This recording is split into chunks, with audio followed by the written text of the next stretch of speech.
My girlfriend said, "I'm going on a self-discovery trip with my ex for 2 weeks." I said, "Sounds great." Then I moved out while she was gone and left a note. I discovered myself too. Her frantic voicemails started before she even boarded the return flight.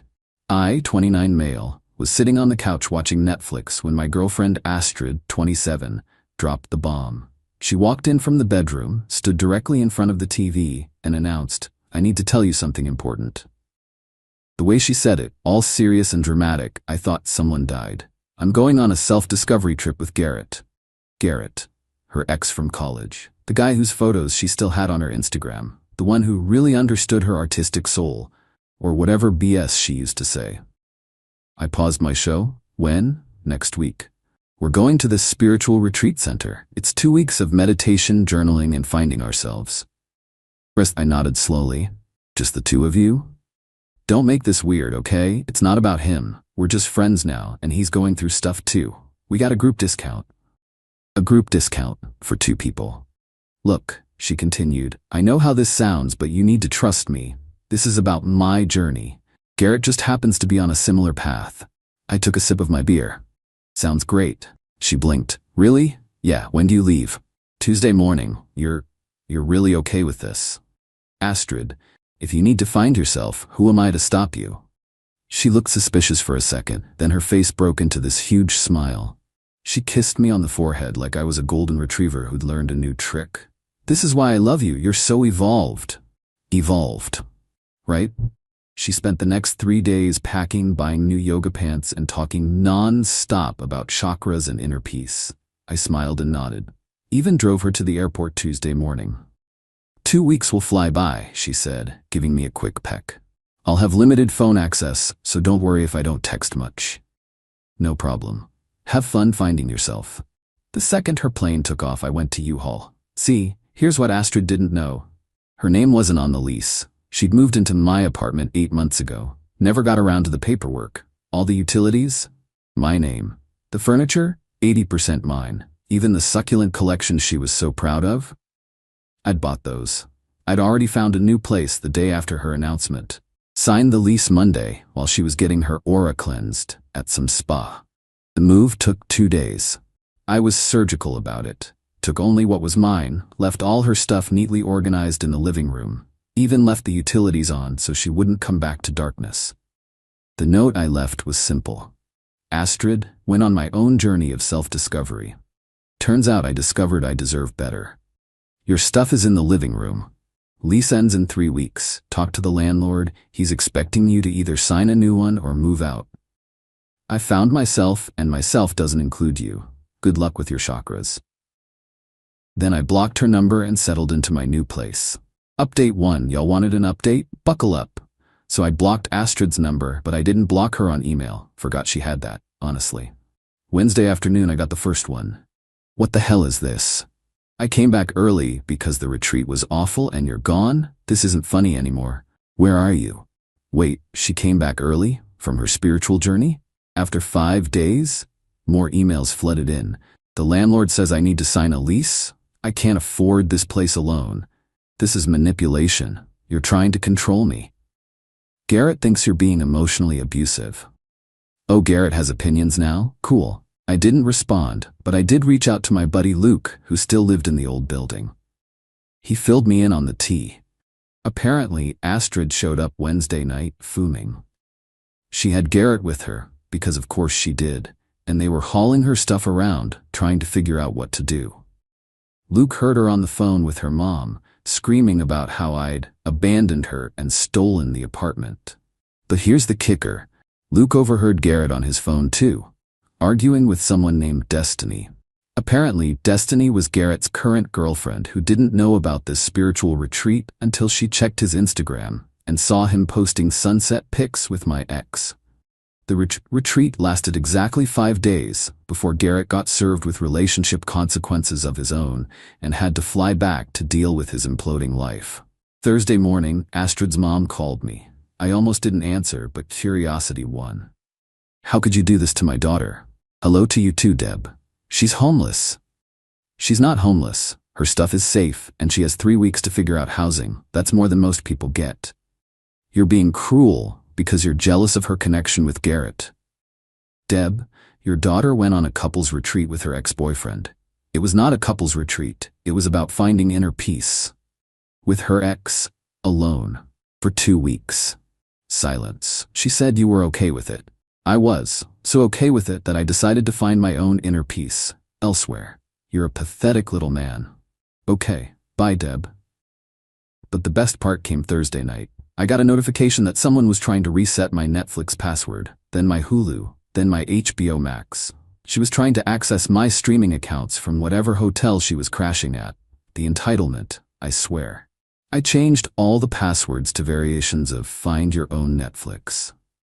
Then I got a text from an unknown number. Guess she got a friend to text me.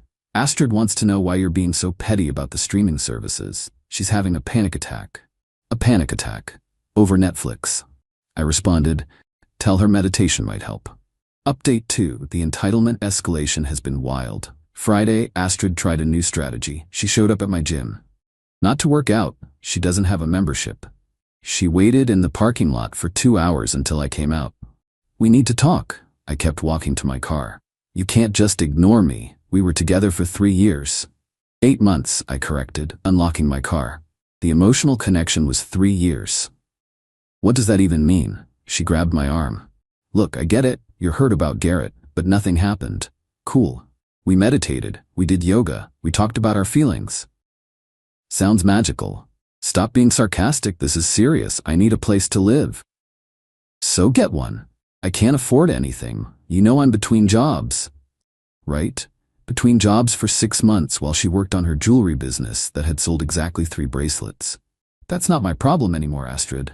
Then she pulled out the manipulation tactics. If you ever loved me, you'll help me. I did love you. Then you went on a romantic vacation with your ex. It wasn't romantic.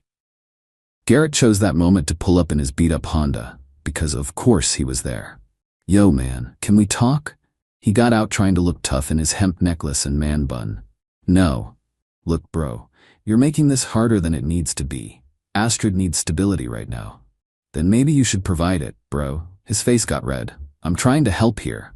By taking my girlfriend on a 2-week trip? Ex-girlfriend, Astrid corrected.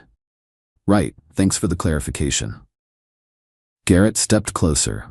You're just threatened by our connection. I laughed. Actually laughed. My guy, your connection lasted 5 days before you both bailed. That's not a connection, that's a long weekend. You don't understand what we have. Clearly neither do you since you're not living together. Plot twist. Astrid's face went pale. Turns out she'd been telling people, including her mom, that Garrett had offered to let her move in with him. But Garrett was currently crashing with his buddy because Destiny had kicked him out of their apartment. The looks they gave each other? Priceless. I got in my car and left them to figure that out. Saturday morning, new development. Astrid managed to get my new address. Don't know how, probably followed me from the gym. She showed up with a U-Haul and 4 people. Her mom Deb, her sister Quinn, Garrett, and some girl I didn't recognize. They were moving her stuff out of the old apartment, but apparently decided to make a pit stop to harass me. Deb rang my doorbell for 5 minutes straight. When I finally answered through the Ring camera, she launched into this speech.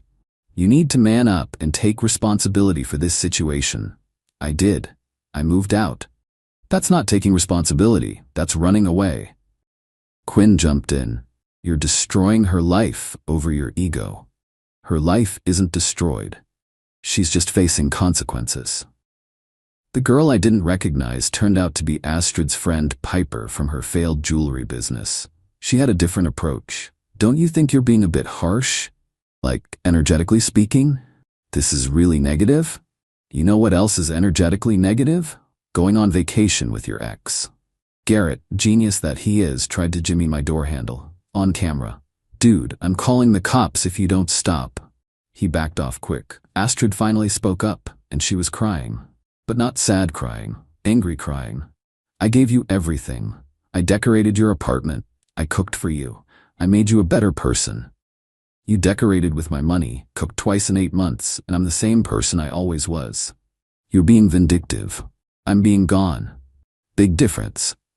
They finally left after I mentioned I was documenting everything for a potential restraining order. But the saga wasn't over. That night, around 10 p.m., I got an email from Astrid with the subject line, business proposal. I kid you not, she sent me a business proposal. She wanted me to invest in her jewelry business in exchange for 10% equity. The investment amount? Exactly what 3 months of rent would cost at the old apartment. The business plan was 2 sentences. Cosmic creations will revolutionize mindful jewelry. With your investment, I can focus on creation without housing stress. I didn't respond, but I did forward it to Luke, who works in venture capital. His response, is she high? Update 3 Monday morning, the explosion happened. I woke up to my LinkedIn blowing up. Astrid had messaged every single one of my professional connections with this. Hi, I'm raising funds for my spiritual jewelry business and noticed you're connected with my ex. Despite our personal situation, I believe in keeping business separate. Would you be interested in cosmic consciousness through wearable art? She really pitched her failed bracelet business to my boss, my clients, my college professors, the random recruiter I connected with 3 years ago. My boss texted me, your ex is interesting. Is she okay? My biggest client, I think your girlfriend needs help. The university professor, is this performance art? But she wasn't done. Astrid had created a GoFundMe, help a spiritual entrepreneur escape emotional abuse. The description was a masterpiece of delusion.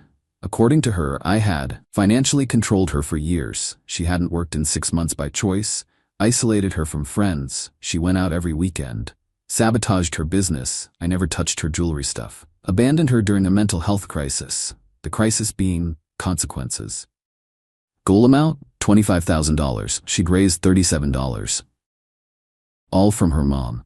Things got weirder. Garrett left me a voicemail from a different number. Hey man, look, real talk, Astrid's kind of losing it. She's staying with her sister, but Quinn's about to kick her out. She keeps saying you're conspiring against her. She thinks you hacked her chakras or something. I'm gonna be honest, bro, the retreat was weird. She wanted to do this tantric workshop and I was like, that's too much, that's why we left early. Well, that and my girl found out. But anyway, maybe just like, give her some money so she stops. She's making us all look bad. Hacked. Her. Chakras. I can't make this up. Wednesday was court day. Yeah, we ended up in court. Not for anything serious. She tried to file a civil claim saying I owed her compensation for domestic partnership. Apparently she Googled some stuff about common law marriage and thought she had a case. The judge looked at her filing, she represented herself obviously, and actually said, ma'am, you lived together for 8 months. You were on vacation with another man when he moved out. What exactly are you claiming? Emotional investment damages. The judge dismissed it in under 5 minutes. But Astrid wasn't done. Outside the courthouse, she'd arranged for Piper to be there with a camera, filming her giving a speech about systemic oppression of spiritual women. It has 12 views on TikTok, all from her mom's different accounts. Thursday morning brought the final boss battle. I got a call from the old apartment complex. The landlord, Rick, sounded exhausted. Your ex-girlfriend is trying to squat in the apartment. What? She changed the locks. Says she has tenant rights. I'm having to start eviction proceedings. She changed the locks on an apartment she's not even on the lease for. She printed some fake lease off the internet. It's obviously fake. She spelled her own name wrong. She spelled her own name wrong. But here's where it gets beautifully stupid. Remember how I left the utilities on to be nice? Well, she never transferred them to her name. So Thursday afternoon, I called and had them shut off. Legally, they were in my name. I was paying for them. Within an hour, I got a call from an unknown number. It was Quinn. Turn the power back on right now. Who is this? You know who this is. Astrid's in there with no electricity. So she should probably leave. She's trying to run a business. In an apartment she's squatting in? She's not squatting. She's establishing residency. That's literally squatting. Quinn hung up. Friday, it was over. Rick called me. Police removed her this morning. She tried to claim you were her landlord and she'd paid you rent, but she couldn't provide any proof. Because, it never happened. Is she okay? She screamed something about mercury being in microwave and then tried to sage the officers. They were very patient. I think she meant Mercury being in retrograde, but honestly, Mercury being in microwave is funnier. Final update. It's been 2 weeks since the police removed Astrid from the apartment. Here's where everyone ended up. Astrid is living with her parents now. Not with Quinn, who blocked her after the whole thing, not with Garrett, who disappeared completely, but back in her childhood bedroom. According to Luke, who saw her at a coffee shop, she's telling people she's taking a sabbatical from capitalism, and living with her parents is a radical act of resistance. She's still trying to sell jewelry. Her Instagram bio now says, survivor, entrepreneur, cosmic warrior. She has 73 followers, down from 200. Garrett resurfaced on social media with Destiny. They're apparently working through things, which, based on the passive-aggressive posts they tag each other in, means they're making each other miserable. He posted a long thing about how the retreat experience opened his third eye to toxic energies. Astrid commented, "This," and he deleted the whole post. Deb, Astrid's mom, sent me one last email last week. "I hope you're happy. My daughter is devastated. She actually thought you were the one. She was planning to propose to you on that retreat with Garrett. He was going to help her pick out rings. You threw away something beautiful because of your silly male pride. She was going to propose on a trip with her ex, who was going to help pick out rings. I mean, what do you even say to that?" I didn't respond, but I did have a good laugh with my new girlfriend, Heather. I met her at my new apartment complex's resident event. She thinks the whole story is hilarious. Last night, she suggested we take a self-discovery trip, and then burst out laughing. "But seriously, want to go to Seattle next month? Just us. No exes." The best part? Last Friday, I ran into Garrett at a bar. He was drunk and tried to bro-hug me. "Dude, I'm sorry about everything. Astrid's actually insane. She tried to get me to invest in her business too. Said we could be conscious capital partners or something." I was like, "Girl, I deliver pizzas." He delivers pizzas. The spiritual guru, who was going to help her find herself, delivers pizzas. "No hard feelings," I told him, and meant it. Honestly, he did me a favor. "For real though," he continued, "she kept trying to make things weird at the retreat. Like she wanted to do couples yoga and soul gazing and stuff. I just wanted to eat edibles and look at trees, you know? The self-discovery trip was just Garrett wanting to get high in nature and Astrid trying to seduce him. Beautiful." As I'm writing this, Astrid just posted on her business page, "Major announcement coming soon. Cosmic Creations is evolving into something bigger." The announcement posted an hour later. She's adding essential oil blends to her jewelry line. The oils are just repackaged stuff from the dollar store. Piper accidentally revealed this in the comments before deleting it. Someone asked if the oils were FDA approved. Astrid responded, "I don't subscribe to governmental oversight of natural healing." Her mom was the only one who liked the post. Looking back, the red flags were everywhere. She once tried to pay her portion of rent with a check from her future self. She believed her cat was her grandmother reincarnated. She didn't have a cat. She tried to expense her therapy to my health insurance as a dependent life partner. She once got mad at me for dream cheating. I allegedly flirted with someone in her dream. But the ending? Exactly what it needed to be. She discovered herself all right. Discovered she's an entitled person who thought she could have her chakras aligned and her rent paid by different guys. And me? I discovered that standing up for yourself isn't vindictive, it's necessary. Also discovered that my new apartment's water pressure is amazing and nobody here tries to charge crystals in the microwave at 3 a.m. To everyone saying I should have just talked it out, I did. My response was moving out. Sometimes the best conversation is the one you don't have. To those saying I was too harsh, she took a 2-week vacation with her ex and expected me to be cool with it. The bar was underground and she brought a shovel. And to Astrid, since I know you're reading this, hi Deb's account, the retreat center called. They want their meditation cushion back. The one you apparently stole. They're threatening legal action. Good luck with your cosmic consciousness. You're gonna need it for court. Peace out.